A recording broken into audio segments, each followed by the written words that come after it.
Si tu as un business et que tu ne traques pas ta HRV, tu fais une très grosse erreur et tu es sûrement en train de perdre de l'argent parce que c'est l'un des indicateurs clés de ta santé, de ton énergie, de ta capacité à gérer, à tolérer ton stress et la pression que tu as au quotidien avec ton business. C'est aussi ta capacité à bien récupérer, à optimiser ton énergie et ta clarté mentale.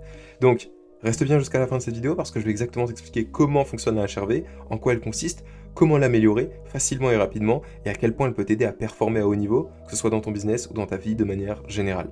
La HRV, du coup, qu'est-ce que c'est? C'est la variation du temps entre chacun de tes battements de cœur. Qu'en gros, quand ton cœur bat, il y a un temps qui s'écoule entre deux battements à chaque fois, et ce temps est différent. Ça peut être 800 millisecondes, 750 millisecondes, 720 millisecondes, peu importe. Et c'est cette variation qui représente la HRV, ou VFC en français. Ça veut dire exactement la même chose. Et en gros, c'est quoi une mauvaise HRV? Une mauvaise HRV, c'est une HRV du coup qui est basse, parce que ça veut dire que tu as des battements très réguliers, donc tu as un système nerveux, un corps rigide. A l'inverse, une bonne HRV, c'est une HRV qui est haute, la plus haute possible, parce que ça veut dire que tu as des battements légèrement irréguliers, et donc que ton système nerveux est flexible. Et donc, grosso modo, en fait, elle mesure ta capacité à gérer le stress et à récupérer. Et donc, quel impact a la HRV sur ton corps et sur ta vie de manière générale et dans ton business?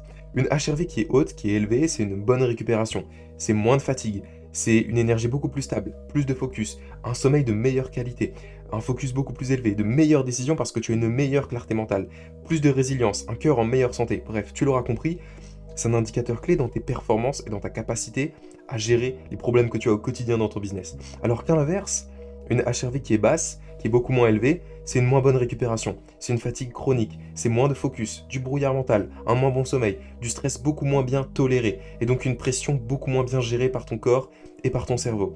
Donc tu l'auras compris, la HRV c'est un indicateur que tu dois absolument mesurer, que tu dois absolument améliorer si tu veux gagner plus d'argent avec ton business et optimiser ta vie de manière générale. Aujourd'hui, j'ai une moyenne de HRV qui tourne autour des 115-120 millisecondes en moyenne, c'est excellent, c'est très élevé, et je vais t'expliquer exactement comment faire pareil, comment avoir une bonne HRV, comment avoir une HRV élevée qui dépasse les 100 millisecondes, faire partie des personnes avec une HRV la plus haute possible, et bien je vais t'expliquer tout simplement les 5 piliers que tu dois absolument respecter avec des actions simples et faciles à mettre en place. Première chose, premier pilier, le sommeil. Le sommeil, c'est la base de la santé et on y vient toujours. On revient toujours à cette même base qui détermine ta capacité à être en bonne santé, à gérer ton énergie et tes performances. Et donc, comment avoir un bon sommeil? Si tu veux une vidéo beaucoup plus détaillée, tu peux la retrouver sur ma chaîne YouTube. J'en ai fait une un peu plus longue où je t'explique exactement comment avoir un bon sommeil. Mais très rapidement, comment avoir un bon sommeil, c'est très simple.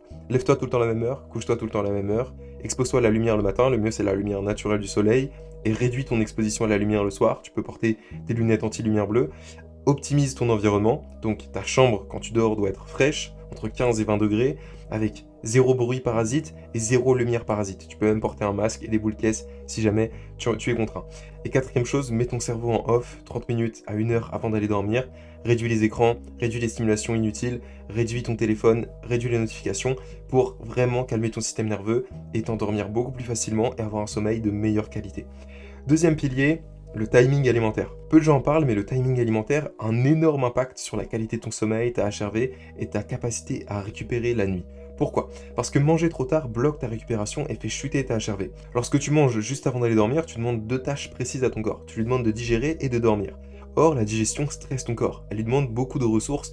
Le sang se dirige vers la digestion. Donc ça augmente ta température corporelle, ça augmente ta fréquence cardiaque et ça stresse ton corps.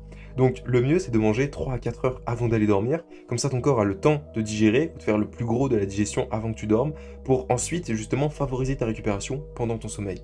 Donc voilà, mange plus tôt et tu favorises ton sommeil et ta récupération et donc ta HRV. Troisième pilier, le cardio. Beaucoup d'entrepreneurs font beaucoup de sport mais négligent le cardio. Le cardio, c'est l'un des piliers fondamentaux de la santé et donc de la HRV. Et donc pour augmenter ta HRV, ce que je te recommande, c'est de faire un peu de cardio chaque semaine, 1 à 2 séances, en plus de la musculation et d'autres sports que tu peux faire.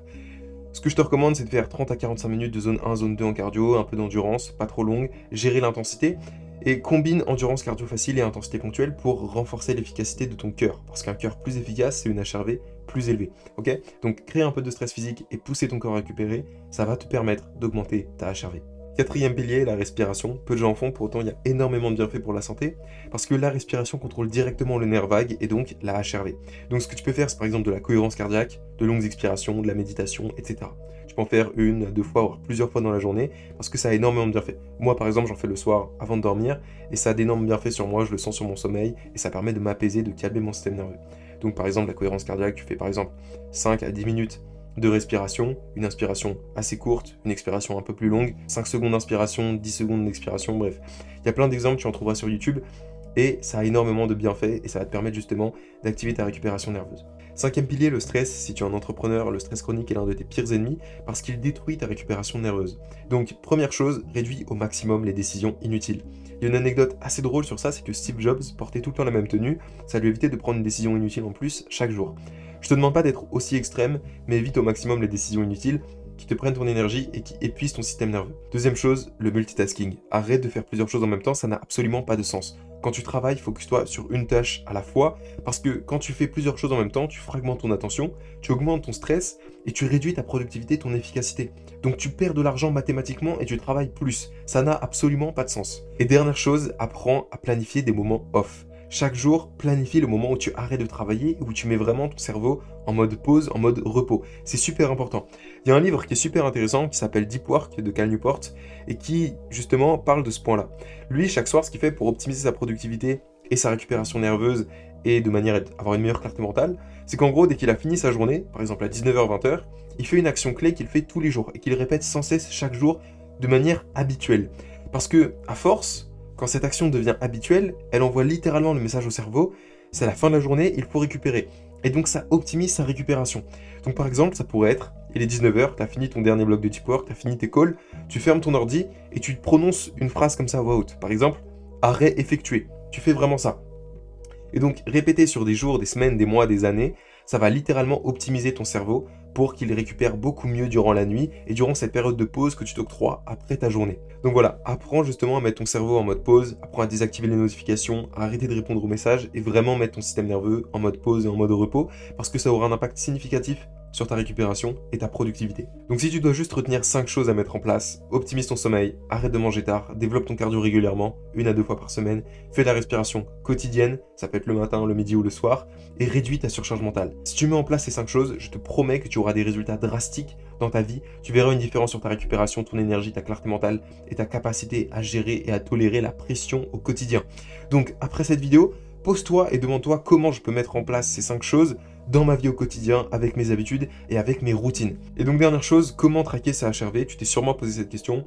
Moi j'utilise Whoop, j'aime bien, tu peux acheter une bague Oura, une montre connectée Garmin, une Apple Watch, peu importe, c'est à peu près le même type d'appareil.